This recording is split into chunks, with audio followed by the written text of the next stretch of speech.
Good morning. With the help of Hashem, we are learning Yerushalmi Peya, Pei Gimel, Halacha Beis, Gimel, and Dalid. We are going to be learning Daf Chav Tes. We left off on Daf Chav Ches, Amid Beis, 3 lines before the bottom of the Amid. We are concluding the Sugya. We learned yesterday that if a person harvests Derech Arai, piecemeal, a little bit at a time, so we began by saying Peya doesn't have to be left. But then on that said Rabbi Yossi, you don't have to leave Peya from the whole field, but you have to make sure that at the end and the last piece, from it, only from it, you have to leave Peya. Problem is that there's a Braisa that implies that when you harvest Derech Arai, you don't have to leave any Peya at all. And the Gemara reconciled it. That's where we left off. Rabbi Yossi, the Amayra, reconciled by saying that if you are harvesting when you're chayiv to leave Peya Midoi Raisa, that's where we left off. And as the Gemara says, when is that? When it comes to olive, when it comes to grapes, if you're harvesting for wine, there is where we apply that which Rabbi Yossi said, you have to leave epis at the end on it pay. Masha'en Kain, if you're harvesting grapes to eat, same thing with grain. If you're harvesting grain to make it into a flour, Yechayev Midoi Raisa, there is where when you do it piecemeal, you have to leave epis at the end. From the last piece that you left, from it you leave Peya. But if you are taking off kernels and you're going to eat them, which means you're not even chayiv to begin with Midoi Raisa, there is where we have the implication of the Braisa that you don't have to leave Peya absolutely at all when you harvested Derech Arai. Before we go to the intro, since it's mamash at the end of the sugya, let's go 3 lines before the bottom of the Amid. Hado yalfa min hahi v'hahi yalfa min hado. We didn't read it inside. Meaning, hado yalfa min hahi. When Rabbi Yossi says that you do have to leave something over at the end,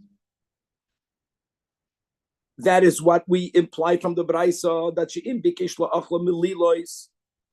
Even Rabbi Yossi will be moida that if when you harvest the grain, the tvua, you didn't harvest it for the flour, you only harvested for the kernels.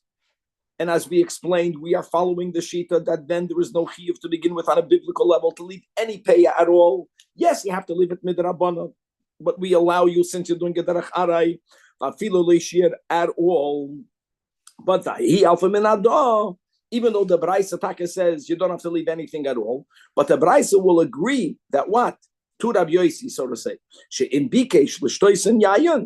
Which there, if you would have harvested in a normal way, you would have been chayiv to leave Peya Midoi Raisa, even though you're doing it derech harai, and therefore you don't have to leave Peya Midoi Raisa, but yes, only midrabanan. Epes at the end, you have to leave who shashir, because you're doing it for wine, and wine has a chiyuv d'oraisa. Gevaldik. Okay, so that I just go to the 2 dots. Now, what we're going to have on Daf Chav Tes on top of the Amid, we're going to go back to the case of halacha base of hameidel. Hameidel, we learned when someone is thinning out because they overly pack things together, and the Mishnah says that which you removed is completely exempt from peya. Right? Only when now the onions, the case was onions, when the onions grew completely, only from the leftover do you have to leave peya. The Gemara, however, will qualify this leniency. And we're going to go on from there to Halacha Gimel, right, to the new Mishnah. The Mishnah speaks more about the peya as it relates to onions. We're going to learn about onions that are called ima'os, mother onions. We're going to have a machlokes tanoi whether they're chayiv in peya or not, and then we're going to have a machlokes in the Gemara Amriraim. What are they? Quite amazing. We will also learn from the sugya that what were to happen if a person declares their field hefker, that we know hefker is exempt from peya. What happens if you, after you declared it hefker, you the owner reacquired it? We'll see that there's a machlokes tanoim whether the exemption of peya continues, or now, since you reacquired it, you're weiter chayiv in peya. That will be the sugya of halacha gimel. And halacha dalid, we're going to learn about the pay obligation from a field that's owned by partners. We're going to learn about the pay obligation of a tree, one tree that's owned by partners. Quite amazing. And then the Gemara is going to start to open up this topic. What were to happen if something begins with partnerships and then they They dissolve the partnership, then they reconstitute the partnership, and all of that, how that will play itself out in how Peah has to be left. Let's start on Daf Chavtes Amud Aleph, right all the way on top of the Amid. The Gemara is referring back to the Mishnah, to Mishnah Halacha Beis, that Hameidel, when you thin out a patch, so the din is that Noisen only min Hamashoyed al Mashashiyed. In other words, the chiddush is that the produce that you removed when it was little, since you did not harvest it because you wanted, you harvested it to make room for the others to grow big, that is completely exempt from payah. And on this, the Gemara is going to qualify. We learned in the Brayso, that which you thinned out is completely exempt. That's only been made a lishuk when you thin it out to sell it in the market. Now, hold on a second. Selling it in the market doesn't mean that it's chasha for you. When you thin it out, to throw it in the garbage, why would you do that? So it's normal for a person to say, listen, I harvested thin onions. They're not very valuable. I'm not going to throw them out. At least I won't lose it completely. I'll sell it for a very discounted price in the market. When you do that, you're not showing that for you it's chashuv. That's simply not to throw things out. But if the onions that you took out, because you wanted to make more room in the field, but you bring it into your house, if you bring it into the house, it means you're going to eat it. Guys, if I need to eat onions, if I would not have these onions and I want onions, I would buy other onions. That means it's more chashuv.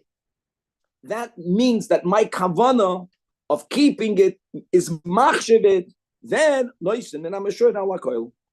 What a beautiful thing. Look inside the Rashirilio on top of the right. The made the lashuk, the machran miyad, the kivin the loy chashivi pturin. But Masha'en can be made the labayis, koloimen made the kadei laharvichon machnes and labayis likiyum. So then betzira chashiva. The noise men I'm assured Allah koil. Taka, they're skinny, they're little. If you're keeping it to eat it, that gives it chashivus. Amar Rab Ze'eda, another qualification.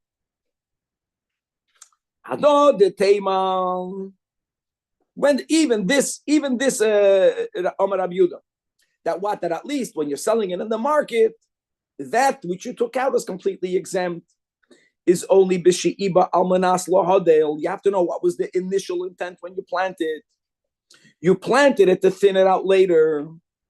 In other words, there was never a time, Danny, that you deemed it into food. You planted it and you knew you're going to thin it. I threw in too much, I'll deal with it later. But if you did not want to thin it out, so why did you overplant it? For some reason, guys, you wanted little onions. Your initial intent was for it to only to grow an amount of time where one would not intrude in the other. No, it was real food. So then, loy soif davar leveisoi, not only like Rabbi Yudah said, that if you take it home, that is machshavit, ela afilu, even if at the end you changed your mind. However, now that you want them to become big, you have to remove some. Even if those that you removed, you're selling it lashuk, still, because your kavana during planting determines whether it's oichel or not. When you planted it, you were only planning to have it thin. You did not overplant it for the little ones, for the small ones. It was oichel. You can't take away toivas oichel from it, and you're chayiv to leave pay on everything. Okay. Mishnah, halacha gimel the new Mishnah.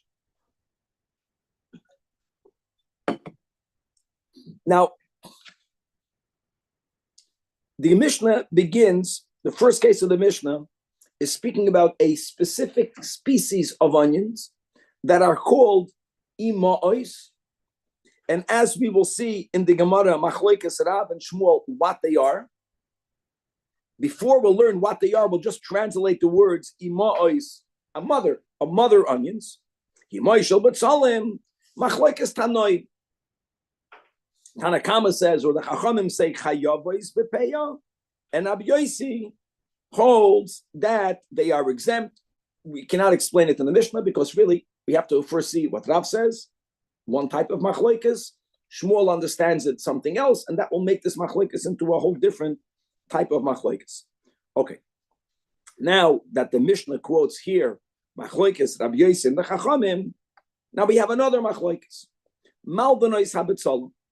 So this chapter, Malbenois, began, as we explained, patches, bricks of the pedic of tfuah, because you planted it in between trees.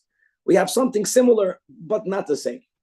Here, a person has different patches of onions, but what separates one patch from the other are rows of vegetables. And this was already quoted before, and we already learned that onions are very strong. Generally, they would ruin the other vegetables. That will be very consequential to understand our Mishnah.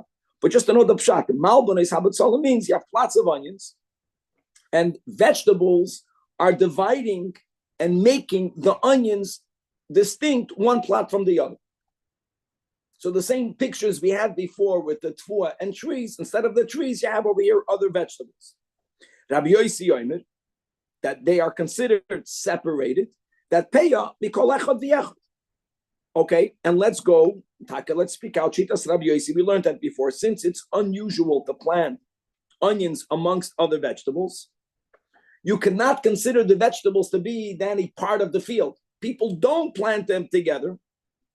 Okay. Ubamela, let's go with that. It's considered a different species. Let's go with that shot.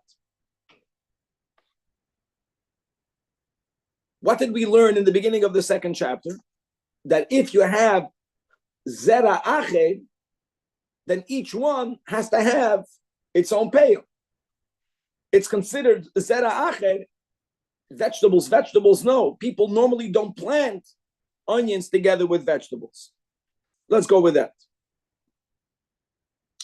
Or let's go more. I'm just by zera ached. If you remember when we learned that topic, we had a machlokes in the Gemara that we made, not a machlokes b'shem Rabbi Yechanan. You have to have two amas in between one and the other. Not over here. Here you don't have to have any space, because since it's harmful, people don't do it. They contradict each other. It's called a real division. However, they disagree with that and they hold me'echad al hakoil.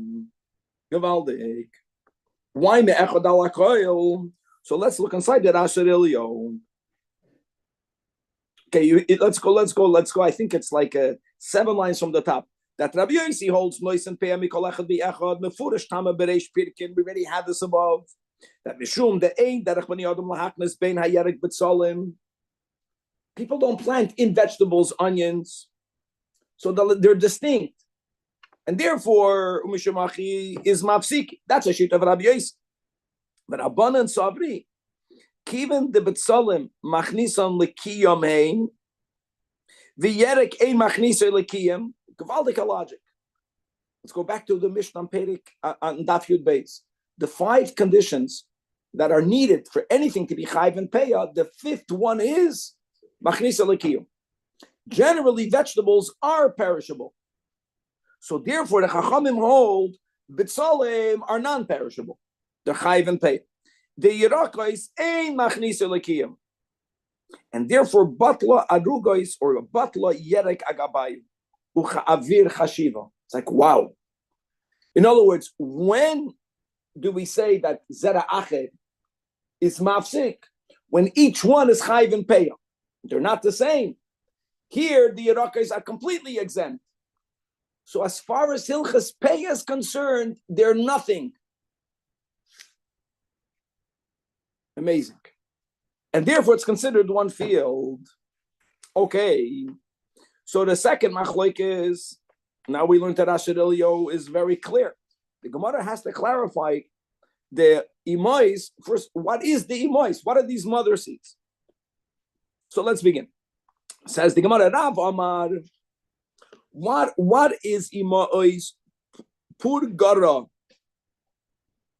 Purgara, the marafuld on top, 4 lines all the way on top by the Gemara.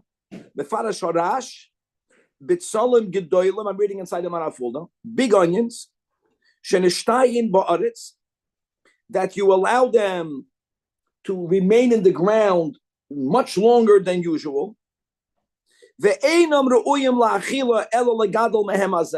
These onions, they produce seeds. They're called seed onions. The purpose is that from it, seeds fall out. Every seed eventually will become a new onion. These big mother onions, once they remain in the ground for a long time and they become depleted, let's use these words, they are barely edible. So the question is whether something that's barely edible is called oichel. The first of the five is oichel. So in other words, when you say purgara, it's very easy to understand the machlokes between the Tanakama or the Chachamim, chayavim b'peya because it's edible, and Rabbi Yossi will hold pater because it's barely edible. That is Rav.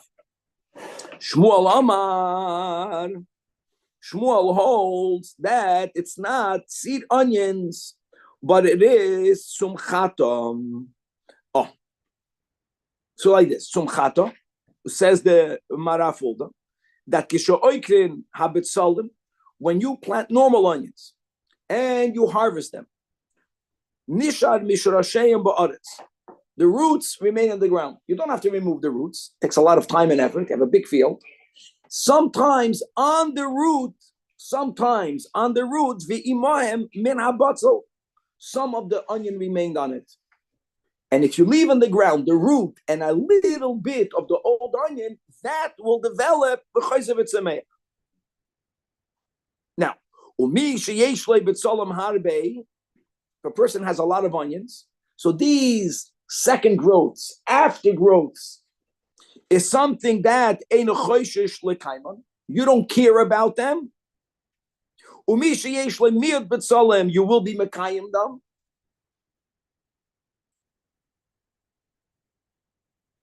And let me add something over here. First of all, if you will keep them or not, that's the second. Oichel v'nishmar. The second in the Perek Yud Daf Yud Beis.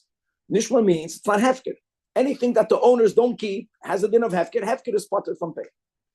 But before we go on now to explain, so what's the machlokes, Rabbi Yossi and the Chachamim, when everyone holds that hefker is spotted in pay, before we get there, the reason why Shmuel does not agree with Rav is because l'Shmuel, something that's barely edible, l'kula alma will be potted from pay.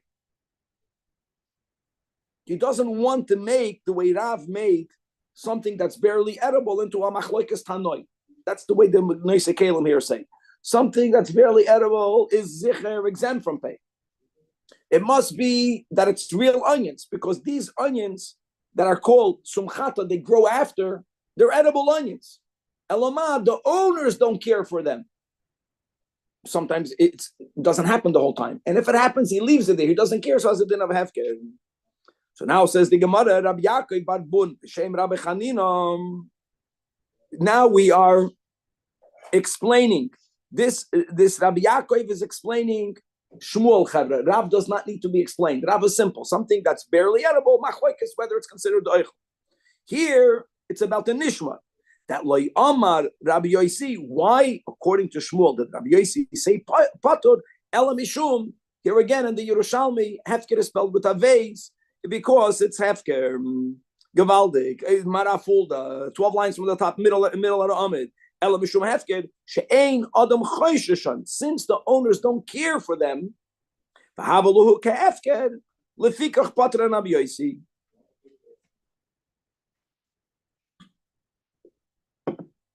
Okay, the problem is, no one debates, Chavra, whether hefker is chayv or pater and pay.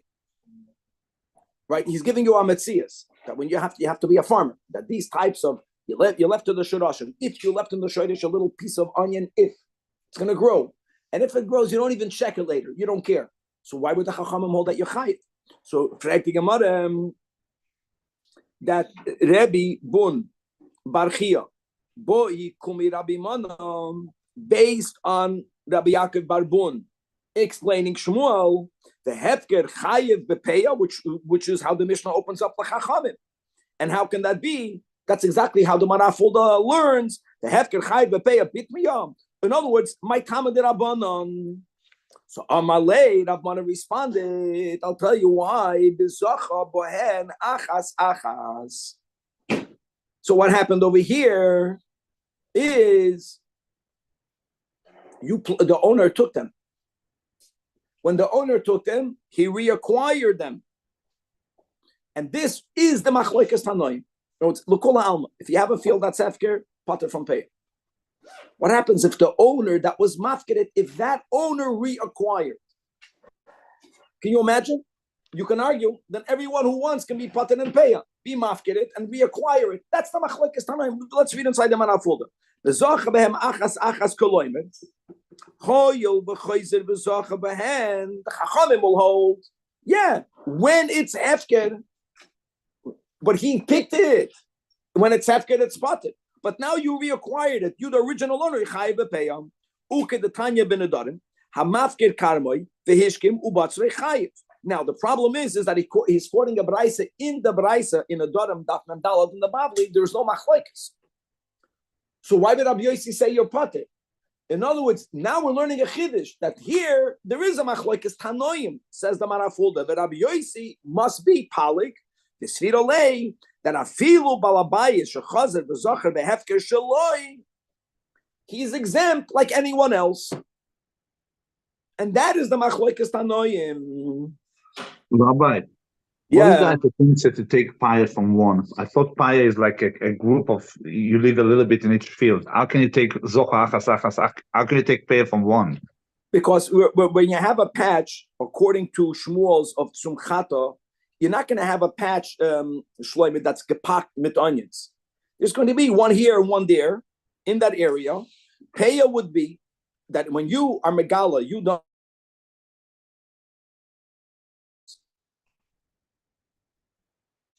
You have 100 onions.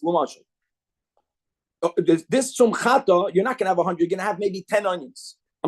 Maybe you'll have 5 onions. Maybe you'll have whatever. You'll have 10 onions. You picked one, you picked another. Okay, once you start picking it, that shows that you want them. And you have to leave midrabanan a 60th of whatever is. So you leave at the end, whatever is a 60th of these new 10. You left of the original. That's what it means over here. And the chachamim, you don't have to do it. It's hefker, achas achas, because they're spread out. You got to pick them and they have a din of hefker. One sec. Frag the Gemara, the Hatani. We learned in a brayso that is speaking about the case of the hi'ima'os.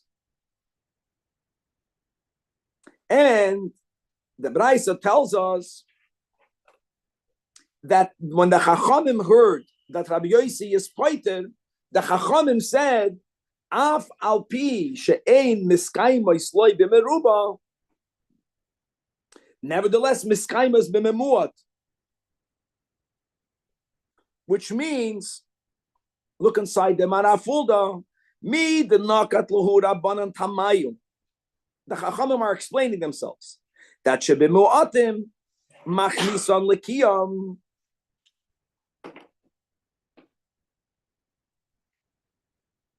When the owner has a lot of onions, he doesn't want them. When the owner himself needs more onions, he keeps them. And therefore, the Chachamim say that when we say Oichel Nishmar, right, that's the second rule in Daf Yud Beis. Even if you happen to have a lot of onions, and that's why you don't need these Imayis onions, since in a case where you would not have a lot, you would keep them, you would store them. So the Chachamim hold, even if in this scenario you have a Zahar Archava and you don't need it, it's considered Lekiyum. This is what they argue. That's what the Marafulda is saying.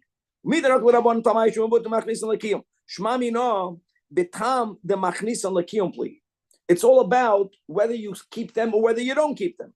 Not whether they're hefker or not. That Rabbanan Sabri, Hoyel b'mu'utan machnisan lekim b'mu'utan means that you only have a little. You need more onions. You'll be machnis them.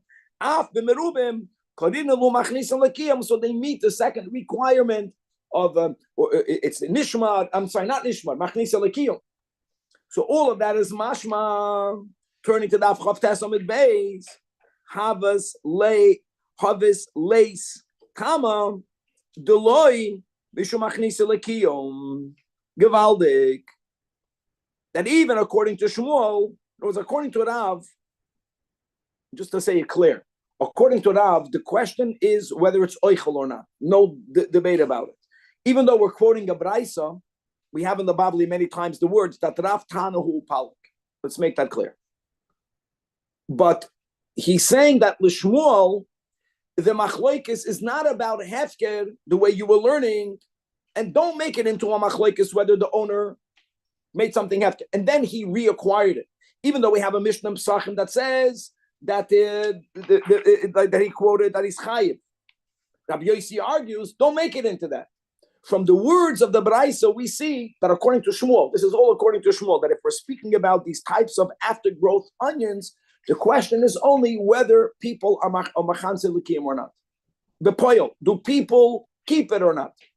No, it's not whether it begins mitzad din hefker, but whether you're gonna keep it or not, or whether you're gonna leave it. And so it's just like you have a machlokes. Is it edible? It's barely edible. Is it something that you're gonna pick? Do people pick these onions or not? And the answer is, if they have a lot of onions, they'll leave it. It's probably inferior quality. It's little onions. If they have a little, they keep it. If they have a lot, they don't keep it. This guy is not keeping it. This guy is not keeping it. Chachamim hold that if this guy himself would have had few, he would have been machnes it. He always has to leave payah. That is the way we have to explain the machlokes, and not the negeya dinei hefker and reacquiring. Okay. Now we're going to start. We have to halt kop. We have enough time, thank God. We're starting today's halacha dalit and daf chavtes amid beis. We're going to have a huge chiddush in this Mishnah. Until now, from Peirik Beis until daf chavtes, the middle of Peirik Gimel, when we are learning one rule, which is a doiraisa rule, that every field needs to have payah removed from it, only on it. If I own two fields and they're halachically not one, even though the ani is getting the same amount from me, I'm not giving less. It's not about giving more, giving less. It's that each field has to have its own. And how do you define a field? So we learned what are considered barriers that divide grain fields. Then we learned by a tree field only a fence. Now we're going to learn that if you have two people that owned something together and they dissolve their partnership, you take half and I take half, now each half is considered a separate field. And that type of division of a field is even by a tree, by one tree. Like if we own the tree of the Shutfas, and I tell you, you know what, let's make a chalukah. You have the northern half, I have the southern half. The north half has to have payah, the south half has to have payah, gewaldig, chiddush. In other words, different owners is even more than a fence, because it's only two different people. Says the Mishnah. Now we're starting out when people owned it together. So as a mashal, you have ha'achim shachok. So a person passes away. We had the words in the Babli is tfusas habayis. That means when the father passes away prior to any division, everyone owns everything. And at some point, if they want, they make a chalukah. Now that they made a chalukah, let's say this one field, the chalukah would mean they specify the north, the south, whatever, the boundaries. Nois then shtei payos, they have to give two payos. Look inside the Rashi Elio. Nois then shtei payos, the l'chol chad v'chad, korin and beisotcha. Now, what happens if chazru v'nishtatfu? When chazru v'nishtatfu? Before they began to harvest, that will be the key, that will be the opening for the Gemara, making things really exciting. In other words, they didn't begin to trigger, the chiyuv of payah is triggered when you begin to harvest. So if they owned it together and they divided it, we'll never say since they used to own it together, there's only one payah. No. What was the status when they began to harvest? Everything in the Mishnah is simple. So chazar v'nishtatu means before they began to harvest. So then weiter, noisten payah, achas, beautiful. No. They went back to be partners. They stopped being partners and they went back. Yes. Otazoi. Now the Rashi Elio says, hold on. The Torah speaks lashon yachid. Maybe partners are exempt altogether. So he says no. Look inside the Rashidil, you have 4 lines from the top. That even Shutvim are Chayavim Mepeyah. No, there isn't an exemption of it being owned by partners. The Mashcha Didach in the Shutfus Loi, why won't we have that limud? So, no, because Kasav Rachmana, he's quoting a pasuk in Emoy. Ksir Artzechem, in the plural, the Mashma al Shnayim umedaber. Okay, but this is a simple. In other words, number one, if it's owned by 2 people, everyone has to give payah from their own.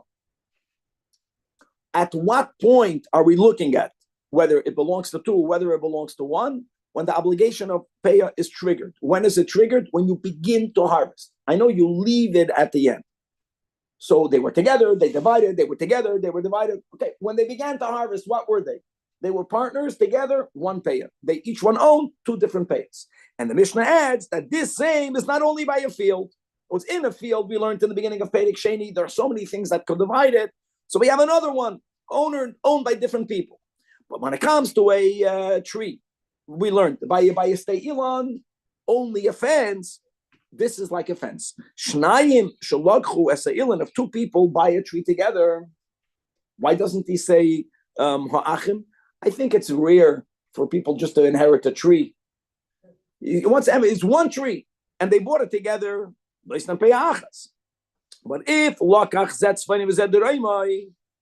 no, if everyone bought half of the tree, that means this 1 tree belongs to 2 different people.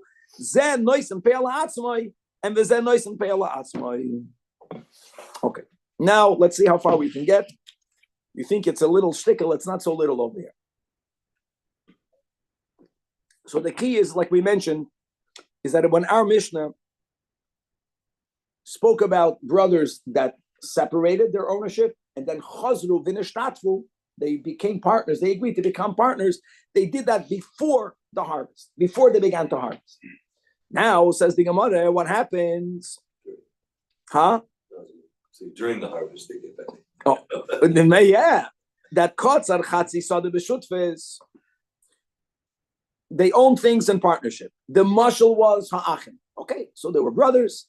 The father passed away. They begin to harvest the field. Halfway in the harvest, they see they're not getting along. And in the middle, let's go 50-50. You have to get the numbers over here. Now what? Why do you say 50-50? I'm just giving you a mashal. So what? Now what? Now, one of the rules we learned above is that even though the obligation of leaving payah is triggered when you begin to harvest, but you don't leave payah when you begin to harvest. You leave payah at the end. Even though we learned that the chiyuv of payah is on the comma, if you wrongfully harvested the whole field, Torah says, but if you were machala, that means you finished it all off by you harvesting it intentionally. Then the din is that the obligation goes to the oimarim, to the sheaves, to that which you already harvested.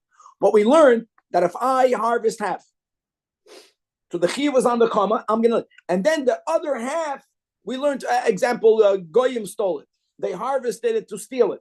Remember that? And then they ended up leaving it. It's completely exempt. Or if I cut half and the other half was burnt, we don't say, oh, now I don't have any more standing grain. Now the obligation, at least on the half that I have, let me give from the cut on it a 60th. You don't do that.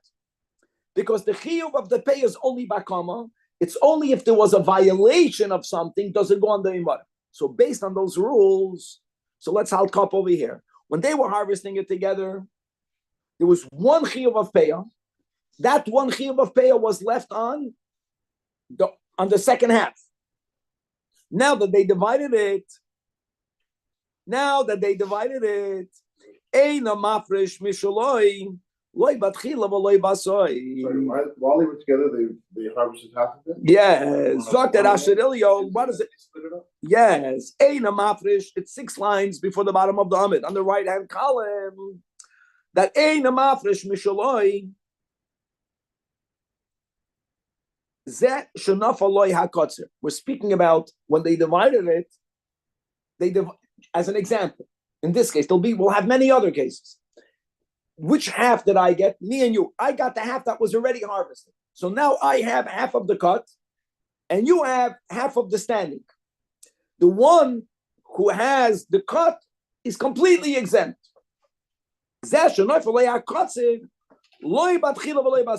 Meaning, loy alma shekatzer minei ubei, not that I'm chayiv to leave on the half that is already cut from it, nor do I have to leave from the cut on that which is standing.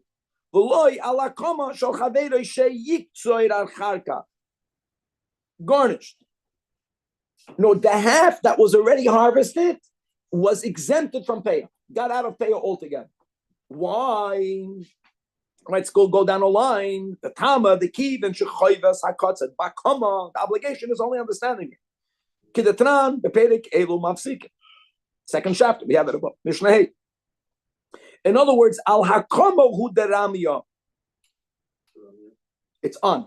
It's full. The obligation is on the Kama, understanding it. Now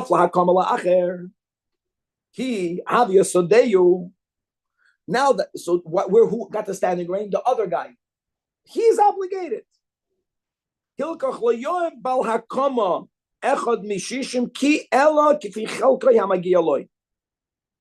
One guy doesn't get for the other. Each one has its own obligation. So the guy who has the katzir is not obligated to give because the obligation is not on the katzir. The obligation is on the kama. The partner that got the half with the kama, guys, that guy has to leave a 60th from his half. Not from the whole, because the whole is not his. We just said in the Mishnah that when you have a separation, one doesn't give for the other. So that one who kept the half is completely out of the obligation. That's the meaning. We are referring to the guy, if in the case, we're going to have many other cases. The guy that got the half that was already cut, he wiggled out of the obligation. No one did it intentionally. Maybe they did it intentionally. The other half only leaves for its half. The other half only has to leave for its half. So this is a case where actually there's less pay. This will be a case where we have pay, all based on the law of the Mishnah. We begin by saying that different ownerships, I never give for you. Right, I'm saying in general, almost all the times before we get the same amount of. Yeah, here it's going to be that the ani will get only 50%. And if they're chazru, it becomes one again. One second. We're going to have all these. You're laughing. No, don't laugh. Wait, let's see how far we can get today. And then we'll see how when we begin God willing the next year. There's a lot of cases. No, next case. Now, chazru v'nishtatvu. In this case, we're building on this case. You have to hold cut. So me and you, we owned it together. We harvested half.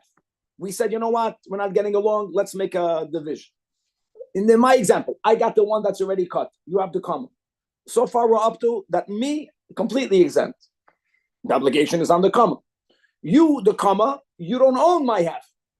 You only give for your half. I want to say before we go on, 1 second. Why does this go into contradiction? Do you remember when we learned that if I own a field, remember that, and I sell half, remember that? And what happened? I cut half. The moicher cut half. The Mishnah says the lekeach has to leave from the comma on everything. So before we go on, so why is it different? Why don't we say that the other partner has to leave it for everything? So look inside the manafulda. Go to the manafulda. 3 lines before the white under the Gemara. The last in the 3 lines before the end of the narrow lines. That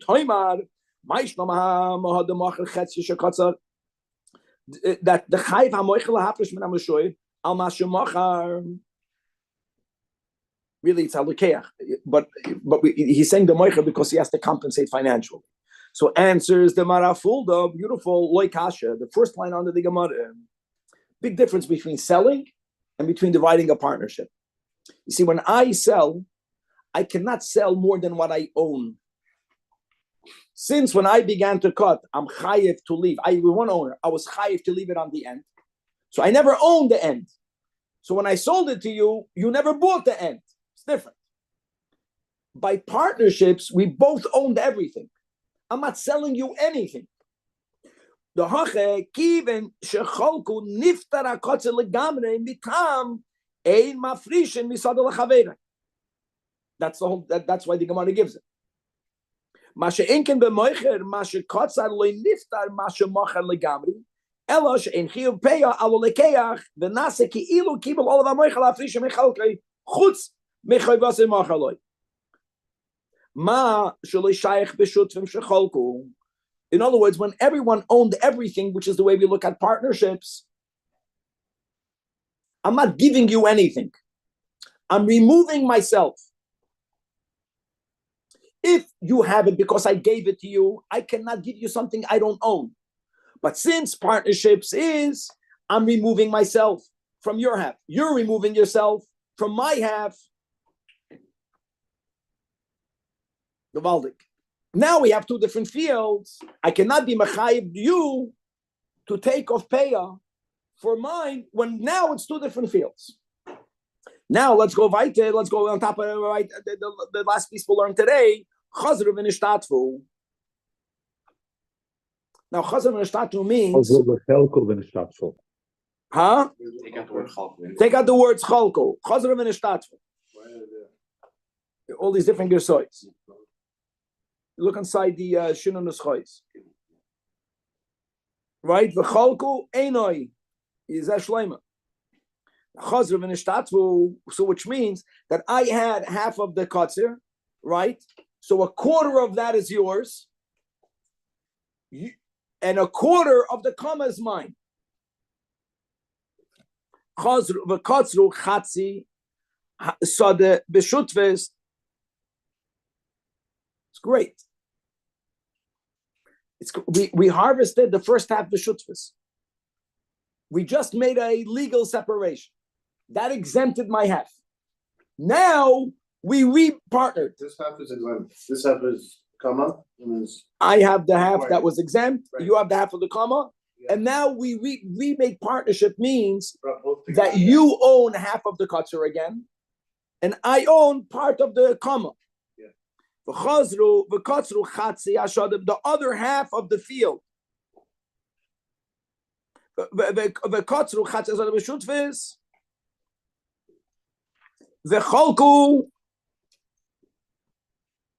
In other words, each partner now owns half of both sections. That's the case that we explained. That's how we're learning it. Each partner owns half of both sections. So he says like this. We're going to take out the word einoi again. Mafrish mishaloi shebasoif al chaveru shebasoif. Listen to the logic. When we cut the first half chevra, payah needed to be left. Why did it go exempt? Because, as we learned, the chiv was not under kotzer. Belongs to two different people. Now that we re-own it together, so the obligation is to leave from the comma on the whole thing. On the whole initial? On everything. Original, everything. Who is obligated to leave it? You can say that each one is obligated to leave it. No, we're not saying that each one has to leave a 60th on everything. When one person does it, it exempts the other person. But everyone from their perspective, as a partner, is chayiv, the partners, to leave. Mafresh mishaloi shebasoif al chaveroi shebasoif. The obligation is to remove everything from the comma for everything, which means for the comma and for the kotzer. But never will there be an obligation, even though they reconstituted themselves, to leave payah from that which was already harvested. Pashit. Wait, so is it a loophole to pay less? No. They're going to have to give the whole thing. Let's read inside. How many times they harvested? They harvested twice. So the second time they harvested, they have to split the whole. Each one is chayiv to give For the whole. for the whole thing from the their quarter. Means from everyone's perspective, even though everyone can argue only on the quarter, I have to give from my quarter on everything. For the whole field. 1 second. the whole field after the first harvest. Right? You each own half now, no? You reinstated the partnership. No. I take it back. The opposite. The half that became exempt remains exempt. The First half remains exempt. You cannot reawaken the obligation. So that means they got a loophole. That's the whole point. Okay, I'm sorry. So that's what he's saying. Not a loophole. In other words, even though now that we own it together, we own a field together, the second half. Who is obligated to give payout? The partners have to leave a 60th from the standing grain. Who has to leave? I don't know. One or the other, not both. But each one has to leave for the half. For the half that's standing, there is an obligation of everyone. That's the pshat mafresh mishaloi shebasoif. Not only on his, but also on his friends. Avoloi mishaloi shebatchila al chaveru shebatchila, meaning that the crop that was harvested during the first period of partnership that lost its obligation because they made this division will never be reenacted. That's what the Gemara is saying. Once you're exempt, there's no chayzev v'neir. How's it fair to the poor? It's not about fair for the poor. Huh? No. So go with the shin and the chayz. So mafresh. I'm going to say the gifts of the Rashi earlier. Mafresh mechalka. I'm reading inside the Rashi earlier. Mafresh mechalka shabasoy v'chayiv to have a chavis re'abakama, but not right. Avoloi mishlei shabatchila. No, to have a kotzer doha loy mechayvu kedeliel. B'chein pasuk Rambam. That Ashutfim shel kotz v'chatzi asod v'chaka chelkoi. Zeh shelokach hakotzer eino mafresh klum. V'zeh no mafresh shelok. Chazer v'nishtatfu. Right to the Rashi earlier, according to the Rambam, the kotzer hachatzi v'acha b'shutfis. Kol echad mehem. That's the chiddush is that everyone bears the full obligation. Mafresh mechelka shebakoma al chelik chaveiroi shebakoma. Avoloi alachatzi shenitzar. You said it pshat. Good. To be continued. We're not done yet, and God willing, to build on this to continue in the next year. For Shabbos.